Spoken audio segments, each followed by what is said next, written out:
Welcome to the physics pulse. यहाँ concept धड़कन बन जाएगा। आज ऐसा एक और कॉन्सेप्ट लेकर आए जो आपकी धड़कन बनने वाला है। जैसा कि हम लोग टॉपिक डिस्कस कर रहे हैं क्लास 10th साइंस का लाइट। हमने थोड़ा बहुत इंट्रोडक्शन इसका पढ़ लिया है, देख लिया है, और हमने ये जान लिया है कि लाइट एक एनर्जी है जो कि वेव की फॉर्म में ट्रेवल करती है, और लाइट जो हमारा पार्ट है वो इलेक्ट्रोमैग्नेटिक वेव का पार्ट है। और जब हमने किसी को वेव नाम दिया तो हमने उनकी तीन प्रॉपर्टी भी डिस्कस करी, वेलोसिटी, फ्रीक्वेंसी एंड वेवलेंथ। आइए हम अपने लेक्चर को अब आगे बढ़ाते हैं और आगे डिस्कस करते हैं अपनी लाइट को लेकर। जैसा कि हमारा क्लास 10th का टॉपिक लाइट है, ठीक है। अगर जो लाइट टॉपिक हमें दे दिया तो इसका मतलब ये है कि लाइट एक ऐसा एनर्जी का रूप है जिसको हम लोग क्या कर पा रहे हैं, देख पा रहे हैं। तो हमने बोला है कि ये विजुअल एनर्जी है, एक विजुअल रेंज है इलेक्ट्रोमैग्नेटिक वेव की। अब विजुअल रेंज है ना, जहां भी ऐसी कोई वेव जो आपको दिखे, जो सेंस हो, तो हमने उस वेव को नाम लाइट रखा। अब लाइट के अलावा भी हम इस पूरे टॉपिक का नाम रख सकते हैं ऑप्टिक्स। मींस ऑप्टिक्स किसको कहा जाता है? Optics is that branch of physics in which we study about light and its phenomenon. Means class 10th के अंदर तो सिंपल लाइट बोला गया है, लेकिन जब हम 12th क्लास के अंदर इस टॉपिक को देखते हैं तो वो एक ऑप्टिक्स नाम से आता है। क्योंकि ऑप्टिक्स के नाम के आने का कारण भी है 12th के अंदर। कारण क्या है कि ऑप्टिक्स के अंदर हम लोग स्टडी करने वाले हैं लाइट की, ठीक है। लेकिन जो लाइट का नेचर है ट्रेवल करने के लिए, वो दो टाइप का देखा गया है। एक जो नेचर देखा गया है वो देखा गया है रे टाइप में। मींस लाइट कुछ ऐसे चलेगी जैसे कि कोई एक स्ट्रेट लाइन बनाते हुए वो डिस्टेंस कवर कर रही है। तो हमने कहा जहां लाइट अपनी एक रे, एक स्ट्रेट पाथ बनाते हुए जा रही है ना, उस ब्रांच ऑफ साइंस को हम बोलने लग जाएंगे रे ऑप्टिक्स। मतलब लाइट की स्टडी एक रे मानकर करना, एक स्ट्रेट लाइन मानकर करना। दूसरा फिर क्या बचता है? अगर लाइट स्ट्रेट नहीं चल रही है तो फिर लाइट कहीं ना कहीं अपने दूसरे रूप में चल रही होगी। दैट रूप is known as wave nature. अब दो नेचर हमारे पास में आ गए, ray optics and wave optics. हम इसको बोल सकते हैं ray optics and wave optics, या मींस रे नेचर एंड वेव नेचर। अब जब हम रे ऑप्टिक्स की बात करते हैं तो इसके अंदर हमसे ये कहा गया कि लाइट कुछ इस टाइप का पाथ ट्रेवल करेगी, और यहां पर लाइट कुछ इस तरह से बनाते हुए, क्रस्ट एंड ट्रफ बनाते हुए वो आगे मूव करती हुई दिखाई देगी। अब इनमें दूसरी बात क्या होगी, जब लाइट ऐसे चलते हुए दिखाई देगी तो हम दो फिनोमिना डिस्कस करते हैं। एक फिनोमिनन का नाम होता है रिफ्लेक्शन ऑफ लाइट, और दूसरे का नाम होता है रिफ्रैक्शन ऑफ लाइट। अब इन दोनों को स्टडी करने का कारण पता क्या है? ये क्लास 12th के अंदर पूछा भी जाता है कि अगर कोई हमारी लाइट, जिसको हमने बोला कि उसके पास में रे नेचर है, तो उसकी जो वेवलेंथ है वो जिस भी ऑप्टिकल से जाकर वो टकराएगी, उस ऑप्टिकल के साइज में वो ज्यादा होनी चाहिए या कम होनी चाहिए। वो मींस वेवलेंथ। मींस किसी लाइट की जो वेवलेंथ है, जो कि स्ट्रेट ट्रेवल कर रही है, कोई लाइट जो स्ट्रेट ट्रेवल कर रही है, जो वेवलेंथ है वो जिससे जाकर ये टकराएगी, हमने उस टकराने वाली चीज का नाम क्या रख दिया? ऑब्स्टिकल। तो इसकी वेवलेंथ के साइज के कंपैरिजन में इसका साइज हमेशा बड़ा होगा। जब भी रे ऑप्टिक्स में हम कोई भी ऑब्जेक्ट डिस्कस करेंगे, जैसे कि प्लेन मिरर, जैसे कि हमारे कॉनकेव कॉन्वेक्स मिरर, जैसे हमारे लेंस आएंगे, प्रिज्म आएगी, जितने भी हम डिवाइसेस इस रे ऑप्टिक्स के अंदर पढ़ेंगे, सबके साइज हमारी लाइट की वेवलेंथ से बड़े होंगे। ये मेन बात है जो इसका कॉन्सेप्ट बिल्ड करती है, 12th में हमारी मदद भी करेगी यही चीज अगर हमें पहले से पता है। लेकिन वेव नेचर में क्या होता है, जब लाइट ट्रेवल कर रही होगी तो लाइट की जो वेवलेंथ होगी वो बिल्कुल ऐसे समझ लो ऑब्स्टेकल के साइज के कंपैरिजन में ही होगी। मींस मैं कह सकता हूं कि उसके बराबर, या फिर ऑप्टिकल का साइज वेवलेंथ से कम ही होगा। और अगर ऐसा फिनोमिना देखा जा रहा है, वेवलेंथ और हमारे ऑप्टिकल का साइज कंपैरिजन में है, तो अब यहां पर लाइट का फिनोमिना देखा जाता है इंटरफेरेंस। काफी अच्छा मस्त टॉपिक है 12th का। दूसरा आ जाता है डिफ्रैक्शन, और तीसरा टॉपिक बन जाता है पोलराइजेशन। अब देखिए हम लोग यहाँ पर अभी कोई पीएचडी करने नहीं आए फिजिक्स में जो हमें इतने सारे टॉपिक डिस्कस करने पड़ेंगे, लेकिन जब भी फिजिक्स पल्स की बात आती है तो हमेशा हमें कुछ कम से ज्यादा ही देखने को मिलता है, क्योंकि बच्चों का कहना भी यही है कि सर आप एग्जाम के टाइम में क्लासेस ही इतनी बड़ी लेते हो कि हम समझते हैं कि 1 शॉट आएगा, आपका तो 1 शॉट ही 3 घंटे का होता है। करें तो क्या करें, क्योंकि डेप्थ एनालाइज अब करवाएंगे, मेन पर बेसिक पर बात करेंगे तो डीप तो जाना ही पड़ेगा, क्योंकि ये टॉपिक ही हमने स्टार्ट किया बेसिक टू एडवांस। अब ये हमने जैसे डिस्कस किया तो ये जितनी बातें इधर वेव ऑप्टिक्स की तरफ हैं, ये सारी बातें हमारी क्लास 12th में जाकर डिस्कस होंगी। अभी 10th के अंदर इसमें से कोई भी पार्ट हमारा डिस्कस नहीं होने वाला, ना ही हमें इस पर कोई ध्यान देना। हमें जो ध्यान देना वो इन दो टॉपिक पर ध्यान देना है। तो आज से हमारे टॉपिक का नाम हमें पता चल गया, क्यों हमारी एनसीईआरटी की बुक के सामने ये दो वर्ड लिखे गए हैं, रिफ्लेक्शन एंड रिफ्रैक्शन।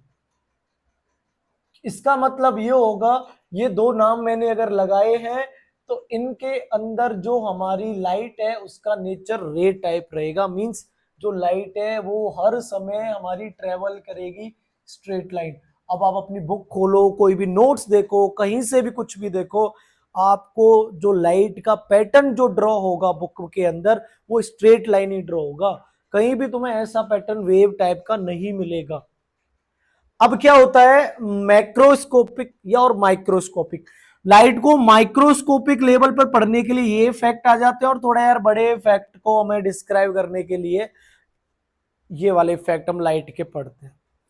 अब लाइट के बारे में अगर हम जितना बोले उतना ही कम है। अभी तो हमने लाइट के चलने से दो तरीके बना दिए। अगर मैं ये कह दूं कि लाइट के पास पार्टिकल नेचर भी होता है तो कहना गलत नहीं होगा, लेकिन उस समय हम लाइट को पार्टिकल नेचर बोल रहे हैं तो फोटोन बोलेंगे, लाइट नहीं बोलेंगे। ये हम कभी फिर डिस्कस करेंगे कब लाइट फोटोन की तरह काम करती है। मींस फोटोन का मतलब हो गया लाइट एक पार्टिकल भी है। मींस अब तक हमें बताया जा रहा है लाइट वेव नेचर है, और अब आप कह रहे हो कि लाइट पार्टिकल नेचर है, तो इसका मतलब तो ये हुआ लाइट हैज ड्यूल नेचर। अरे भाई, इस वाले कॉन्सेप्ट पर पूरा 12th का एक चैप्टर ही बना दिया, that name is photo electric effect. इसी बात पर है, वहां पर सिर्फ यही चर्चा हो रही है कि लाइट को आप वेव बोलोगे या फिर लाइट को एक पार्टिकल बोलोगे। चलिए हम अपने वीडियो को ज्यादा ना खींचते हो, अब आगे चलते हैं। अब हमने ये देखा कि हमारी इस क्लास 10th के लाइट टॉपिक के अंदर जो लाइट है वो एक स्ट्रेट लाइन ट्रेवल करने वाली है, और उस स्ट्रेट लाइन ट्रेवल को हम रे बोलेंगे। मैं कह सकता हूं कि रे ऑफ लाइट क्या होती है। रे ऑफ लाइट का मतलब होता है straight line path of light. किसी भी लाइट का जो स्ट्रेट लाइन पाथ बनेगा that is ray of light. अब हम क्या करते हैं, हम स्टडी करते हैं कि एक रे को दूसरी रे से हमने दोस्ती कराई, फिर तीसरी से कराई, हमने रे का एक ग्रुप बना दिया। जब रे का एक ग्रुप दिखाई देगा, ऐसी कंडीशन में हम इस रे ऑफ ग्रुप को बीम ऑफ लाइट बोलने लग जाएंगे। मींस उस रे की वजह से एक ग्रुप तैयार हुआ है, अब ग्रुप ऑफ रे को हम बीम ऑफ लाइट बोलने लग जाते हैं। अब जैसे ही बीम ऑफ लाइट दिमाग में आया, धीरे धीरे अब हम क्या कर रहे हैं, ये जो थ्योरेटिकल पार्ट है ओवरली इसको खत्म करने की कोशिश करेंगे।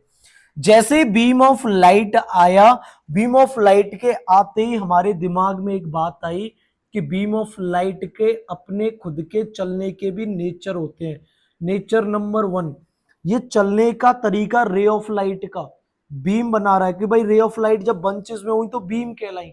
अब बीम पता है कैसे चलती है, एक तो हो जाएगी हमारी parallel beam of light, parallel beam of light, BFL means parallel beam of light. इसके अंदर सारी की सारी रे एक दूसरी रे के पैरेलल होंगी, तो मैं कहूंगा ये मेरा लाइट का पैटर्न मुझे एक पैरेलल बीम ऑफ लाइट को शो करा रहा है। लेकिन फिर हमने देखा इनके चलने का तरीका कुछ और बदला। क्या देखा जा रहा है कि कुछ रे ऑफ लाइट, बहुत सारी रे ऑफ लाइट एक पॉइंट से निकलकर बाहर फैल रही हैं, बाहर डिस्पर्स हो रही हैं। मैं कह सकता हूं कि आगे जाकर सारी लाइट बिखर रही हैं। तो मैं कहूंगा इसको डिस्पर्सन, इसको क्या बोल देते हम लोग, या फिर divergent, divergent beam of light, क्योंकि यहां पर लाइट क्या कर रही है, डाइवर्ज कर रही है, एक पॉइंट से बाहर निकल कर जा रही है। तो ये हमारे दो नेचर हो गए बीम ऑफ लाइट के। तीसरा नेचर में अगर बात करूं तो क्या होता है, converge beam of light, converge BFL, beam of light. इसका मतलब ये होगा कि लाइट, बहुत सारी लाइट रेज सारी की सारी आकर एक ही पॉइंट पर कन्वर्ज हो रही है, इकट्ठी हो रही है, that beam of light is converge beam of light. तो यहां पर हमारी रे ने बीम बनाई, जैसे ही बीम बनी उनके चलने के तीन कंडीशंस बनी, एक बनी पैरेलल, दूसरा बना कन्वर्ज और तीसरा बना डाइवर्ज। इस पूरे चैप्टर के अंदर जब तक रिफ्लेक्शन डिस्कस होगा वहां हम क्या करेंगे, हमारे कुछ ऐसे मिरर होंगे जिन पर लाइट पड़ने से, या हमारे कुछ ऐसे लेंसेज होंगे जिन पर लाइट पड़ने से वो लाइट को कन्वर्ज करेंगे या फिर वो डाइवर्ज करेंगे। तो जो लाइट जा रही है ना कन्वर्ज डाइवर्ज होके, वो अपने आप में क्या है, बीम ऑफ लाइट है। लेकिन देखो हम अपने टॉपिक को ज्यादा कॉम्प्लेक्स ना बनाते हुए, ना ज्यादा ऐसा कि हार्ड रहे, तो हम बहुत सारी लाइट की रे को पढ़ते नहीं है। हम क्या करते हैं, कुछ रे पर डिस्कस करते हैं, मेन रे, कि भाई एक रे प्रिंसिपल एक्सिस से होकर जा रही होगी, एक फोकस से होकर जा रही होगी, एक प्रिंसिपल एक्सिस के पैरेलल होकर जा रही होगी। क्योंकि हमने इन दो तीन रे को, मेन रे को पकड़ लिया, सारी रे हमारी समझ में आ जाएंगी और इनसे ही हमारा सारा का सारा कॉन्सेप्ट भी क्लियर हो जाएगा। अब बनाने के लिए तो भाई कितनी भी रे बना सकते हो, क्योंकि अगर आपने किसी मिरर लेंस के सामने ऑब्जेक्ट रख दिया तो उस ऑब्जेक्ट से इनफाइनाइट नंबर ऑफ रेज निकलती हैं, आप किस किस के पीछे भागोगे। तो इसलिए आपको थोड़ा सा 10th को देखते हुए क्या किया, चलो यार इनका भला कर देते हैं, हम क्या करते हैं, कुछ फिक्स रे हैं उनको बच्चों को बोल देते हैं ये पढ़ लो काम हो जाएगा। तो वो रे हम लोग पढ़ेंगे कैसे हमारे इमेज बनाने के काम में ली जाएंगी रे। अब यहां तक हम लोग आए, सारा का सारा कॉन्सेप्ट अभी तक का क्या है, रेक्टाफिकेशन है, सब हम रट लेंगे सारी बातें, थोड़ी देर और चलेगा ये रेक्टाफिकेशन।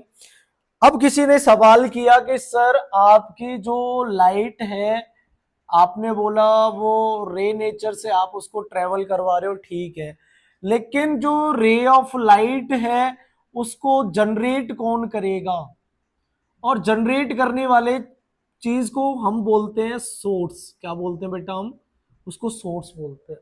अब आपसे पूछ ले what is source of light, the source of light is that which emit light rays, means source of light वो कहलाता है जिसमें से लाइट निकलती है।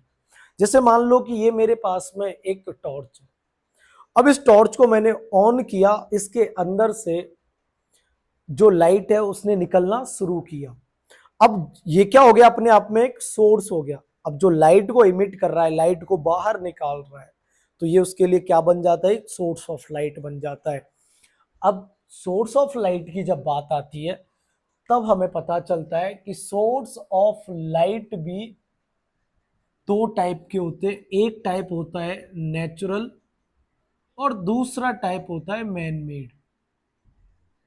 एक तो हमें हमारे भगवान ने बनाकर दे दिया और दूसरा हमें बनाकर इंसान ने दिया। अब नेचुरल सोर्स ऑफ लाइट की बात करें तो सबको पता है, इससे बड़ा सोर्स ऑफ लाइट तो पूरे वर्ल्ड में नहीं है, इस पूरे गैलेक्सी में नहीं है। हमारे लिए अभी हम लोग जानते हैं वो हमारा सन है जो नेचुरल हमें लाइट प्रोवाइड करता है। सन से होता क्या है, सन से हर एक डायरेक्शन में हमारी रेज निकलती हैं, रेडिएट आउट होती हैं, बाहर इमिट होती हैं रेज। मैन मेड की बात करें तो बल्ब हो गया, कोई भी एक CFL हो गई, कोई भी ट्यूब लाइट हो गई, कोई भी टॉर्च हो गई, ये सारी की सारी चीजें कौन सी हैं, इंसान के द्वारा बनाए गए लाइट के सोर्स। अब फिर हमने देखा, सोर्स को आगे पढ़ना शुरू किया, तब हमें और पता चला कि source also are categorized in that form which is luminous and non luminous. किसी ने बड़ा अच्छा क्वेश्चन किया कि सर सोर्स नेचुरल होता है या ल्यूमिनस होता है। सोर्स मैन मेड होता है या नॉन ल्यूमिनस होता है? देखो एक्चुअली में सोर्स पहला तो हमने क्लासिफिकेशन नेचुरल और मैन मेड के हिसाब से किया है, लेकिन आगे सोर्स को जब हम दो नाम दे रहे हैं luminous and non luminous, non luminous का मतलब क्या होगा कि कोई एक ऐसा सोर्स होगा जिसके पास में खुद की लाइट नहीं होगी, वो क्या करेगा, रिफ्लेक्ट करेगा लाइट को। क्या शो कराएगा, रिफ्लेक्शन। मींस मैं कह सकता हूं कि वहां से रे रिफ्लेक्ट होकर जा रही होंगी, और जो कोई लुमिनस सोर्स होगा उसके पास में क्या होगा, self light rays emission. Means वहां से लाइट रेज वो खुद इमिट कर कर दे रहे होंगे। जैसे कि लुमिनस में हमारी ये बल्ब आ गया, लुमिनस में हमारा सन भी आ गया, लुमिनस में हमारी ट्यूब लाइट भी आ गई, CFL भी आ गया। मींस लुमिनस हमारा नेचुरल भी हो सकता है, लुमिनस हमारा मैन मेड भी हो सकता है। और नॉन ल्यूमिनस की बात करें तो नॉन ल्यूमिनस में जैसे कि अब मैं जिस पर लिख रहा हूं ये एक बोर्ड, ये बोर्ड भी क्या है, नॉन ल्यूमिनस है यार। बोर्ड पर खुद की कोई लाइट थोड़ी है। क्या बोर्ड आपको अपने अंदर से लाइट निकाल कर दे रहा है, क्या बना रहा है, क्या नहीं बना रहा है यार। हमने क्या कर रखा है, ऊपर लाइट लगा रखी है, सामने लाइट लगा रखी है, कुछ लाइट तो आपको यहाँ पर बोर्ड पर दिखाई भी दे रही है कि हमने ऐसा सेटअप कर रखा है। तो इसका मतलब क्या है कि लाइट आ रही है इस बोर्ड पर, और बोर्ड क्या कर रहा है, उन लाइट रेज को आगे रिफ्लेक्ट कर रहा है, क्योंकि इसके पास खुद की तो लाइट है नहीं। अब ये बड़े अच्छे से रिफ्लेक्शन कर रहा है लाइट का, और वो लाइट रेज हमारी आंखों में जा रही है या कैमरे की तरफ जा रही है, जिससे हम लोग इस ऑब्जेक्ट को देख पा रहे हैं। तो ये हमारे कुछ डिस्कशन हो गए, बेसिक सी बातें हो गई यार। हर एक नर्सरी के बच्चे को ये सारी बातें पता ही रहती हैं। अब देखो यार, मैं डेफिनेशन तो नहीं बोलूंगा, वीडियो को लंबा नहीं खींचूंगा। जितने भी सारी चीजें हैं मेरे इस लेक्चर के दौरान ना, आपको तो एक रफ और पेन लेकर बैठ जाना है और लिखते रहना है। हाँ, हम कोशिश करेंगे एक चैप्टर जैसे ही खत्म होगा तो हम पूरे के पूरे नोट्स की PDF हम आपको प्रोवाइड करवा देंगे।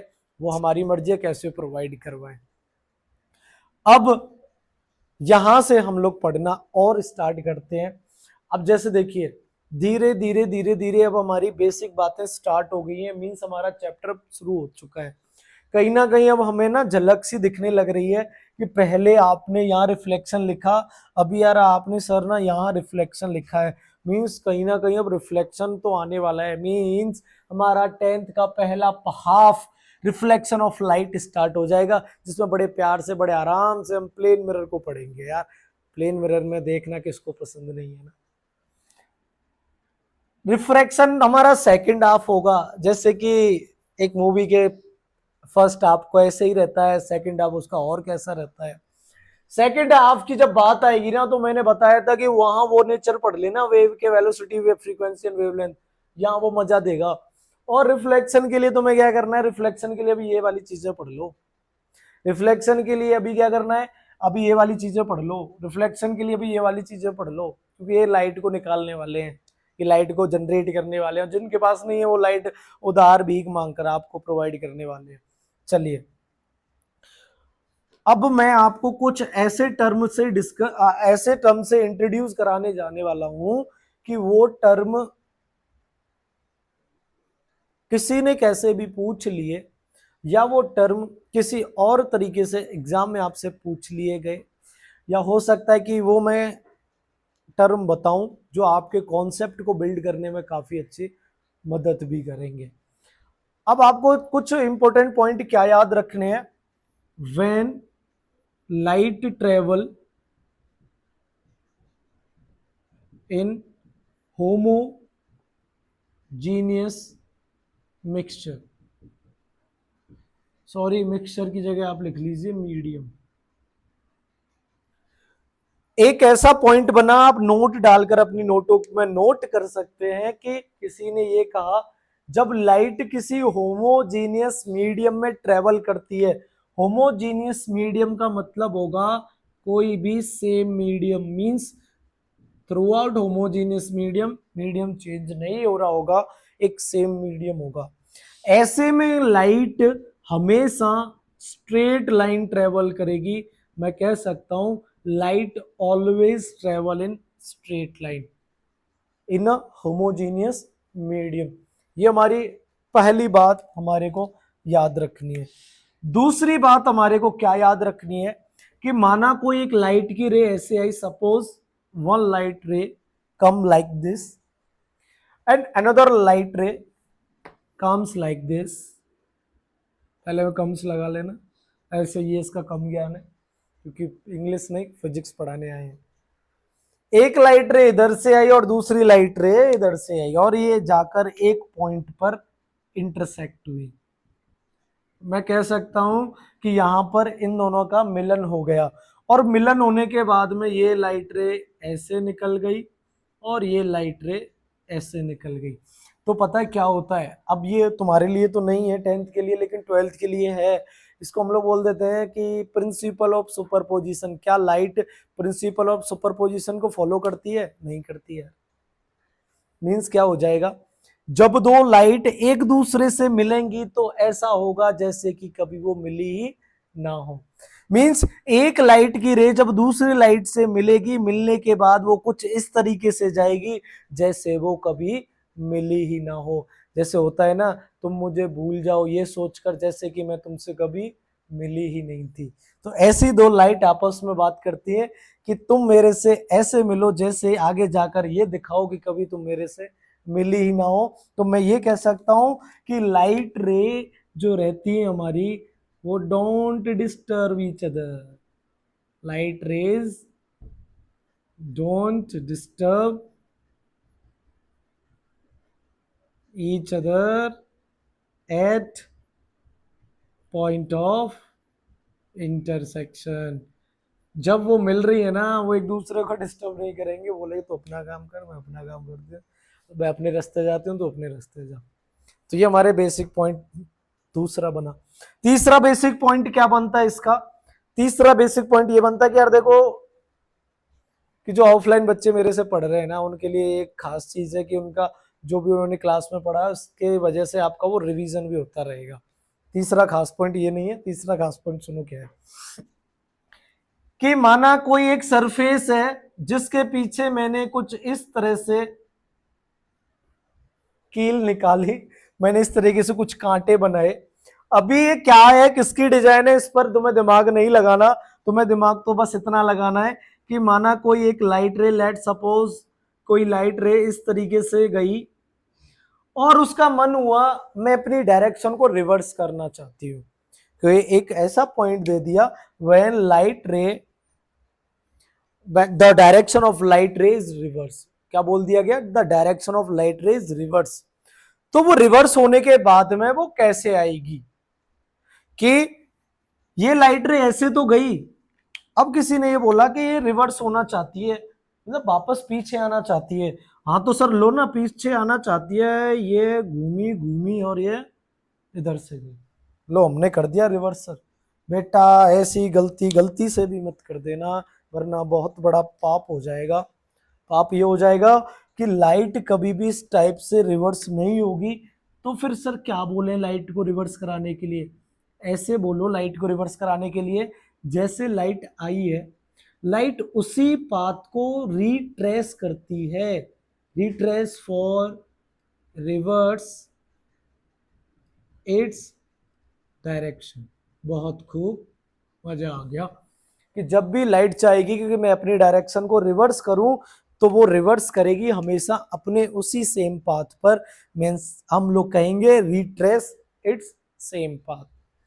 तो ये अब ये चीजें सर कहाँ मिलेंगी? ये चीजें मिलेंगी बेटा जब हम प्रिज्म को देखेंगे कि कैसे लाइट प्रिज्म को चीरते हुए फाड़ते हुए दूसरी तरफ निकलेगी।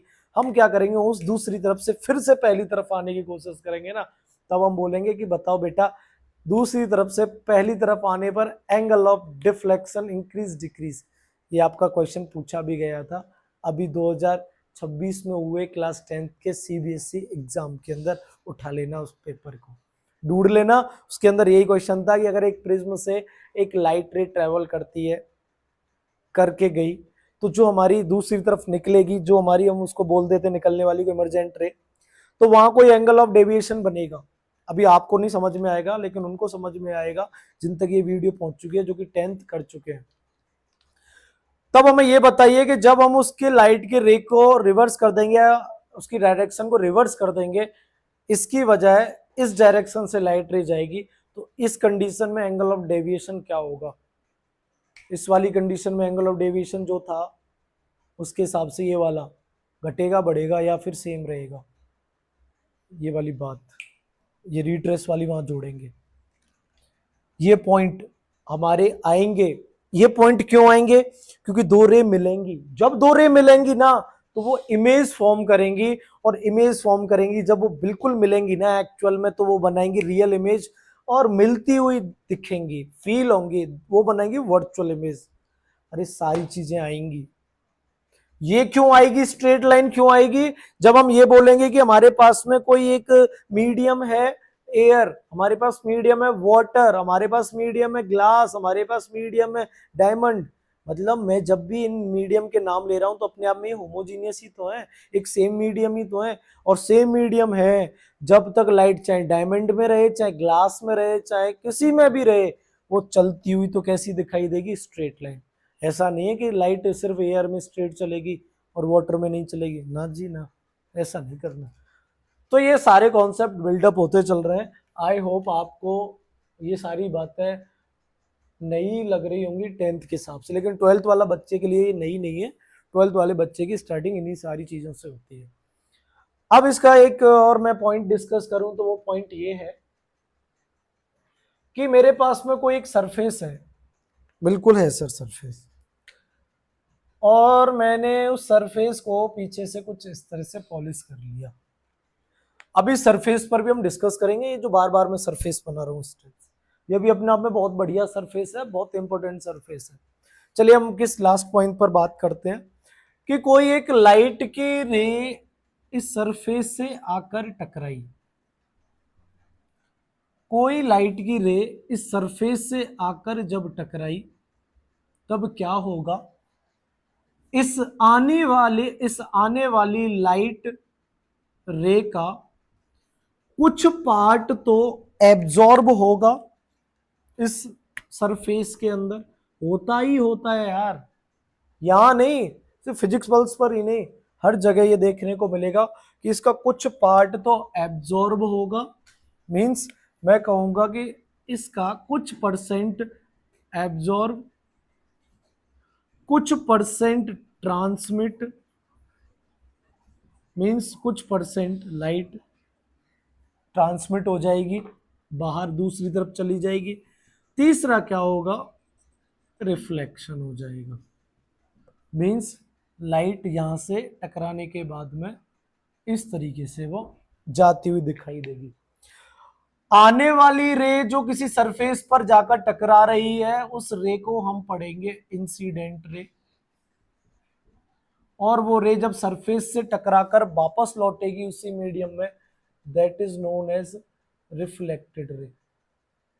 तो यहां से हमें दो रे भी पता चल गई, जो अभी हम लॉ ऑफ रिफ्लेक्शन पढ़ेंगे तो इन रे को हम डिस्कस करेंगे कि अगर मेरी कोई रे जब किसी सरफेस से आकर टकराएगी तो उसका कुछ परसेंट एब्जॉर्ब होगा, कुछ परसेंट ट्रांसमिट होगा, और कुछ का रिफ्लेक्शन हो जाएगा, मीन्स वापस उसी मीडियम में चली जाएगी। जैसे कि मान लिया हमने ये अपने आप में 100% थी, जिसका 10% क्या हुआ? एब्जॉर्ब हो गया, जिसका 20% ट्रांसमिट हो गया, तो बचा कितना? 70%, जो कि रिफ्लेक्ट बैक हो गया। लेकिन किसी ने बड़ी चालाकी से क्या किया? नोट लिखवाया और बोला कि सर अगर मेरे पास में एकदम आइडियल सरफेस है, या फिर मेरे पास में प्लेन मिरर है, क्योंकि प्लेन मिरर को हमारी बुक के अकॉर्डिंग एक गुड रिफ्लेक्टर के दर्जे में रखा गया है, और गुड रिफ्लेक्टर का नाम जब दे दिया गया है तो इसके अंदर ये कहा जाता है कि इंसिडेंट रे, हमारी जो इंसिडेंट रे है, मान लो उसके पास में 100% एनर्जी है, तो आफ्टर रिफ्लेक्शन मतलब रिफ्लेक्टेड रे जो बनेगी उसके पास में भी एनर्जी भी कितनी होगी? 100%। मींस यहां पर हम नहीं डिस्कस करेंगे कि क्या एब्जॉर्ब हुआ है या क्या ट्रांसमिट हुआ है, हम एक परफेक्ट सरफेस के बारे में जब हम बात करते हैं, परफेक्ट स्मूथ सरफेस के बारे में बात करते हैं, तो वहां पर 100% आई और 100% ही गई। अब यहां से कुछ छोटे मोटे सवाल जो अब तक की कहानी पर बनेंगे वो ये बनेंगे, व्हाट इज रिलेशन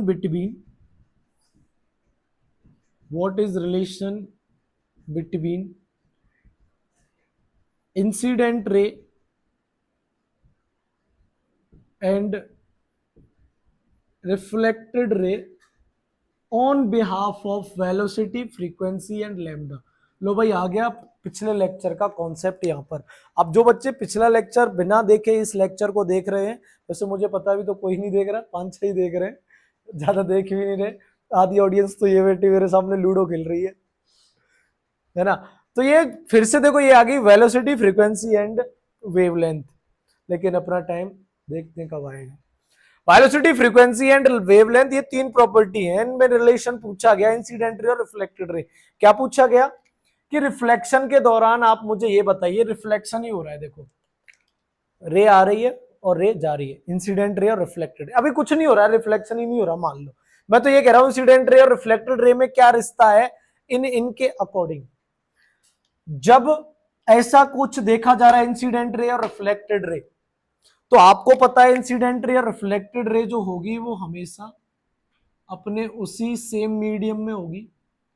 और आप पीछे पढ़कर आए हो, अगर मीडियम सेम है तो इन दोनों की वेलोसिटी चेंज नहीं होगी, वेलोसिटी डज नॉट चेंज। अब इनकी वेलोसिटी चेंज नहीं होगी तो क्या फ्रीक्वेंसी चेंज होगी?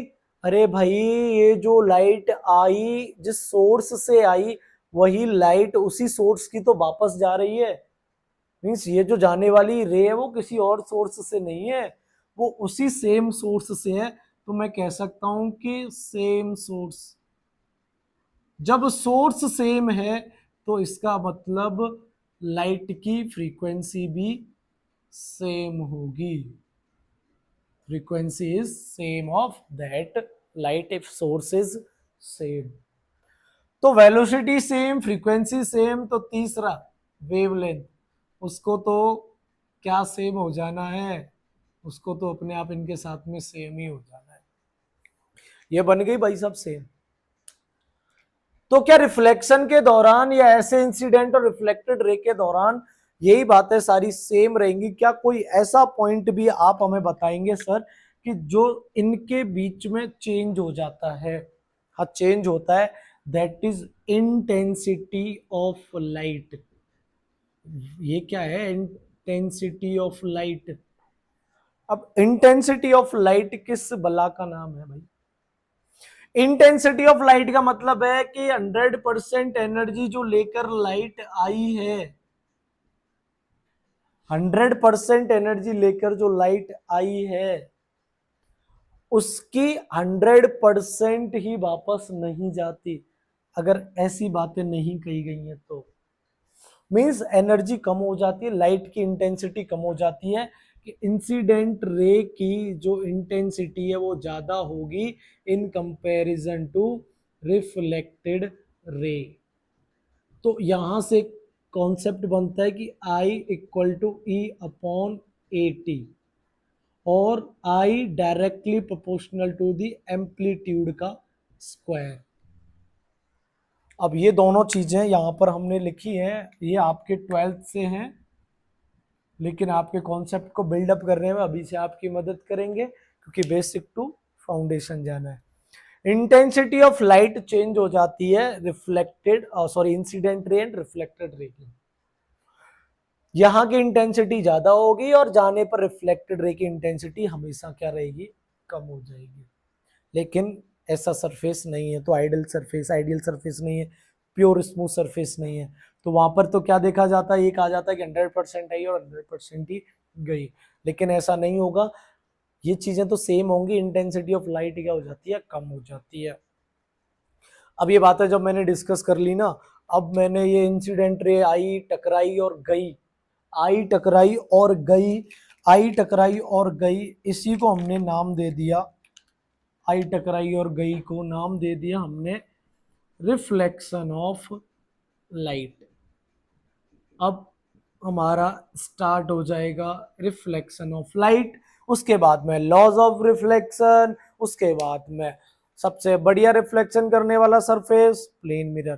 प्लेन मिरर के बाद में फिर हम डिस्कस करेंगे प्लेन मिरर की प्रॉपर्टीज, फिर प्लेन मिरर का फॉर्मूला, फिर हम लोग डिस्कस कर लेंगे कॉनकेव मिरर, कॉन्वेक्स मिरर, उनके फॉर्मूले, उनके सारे कॉन्सेप्ट्स को।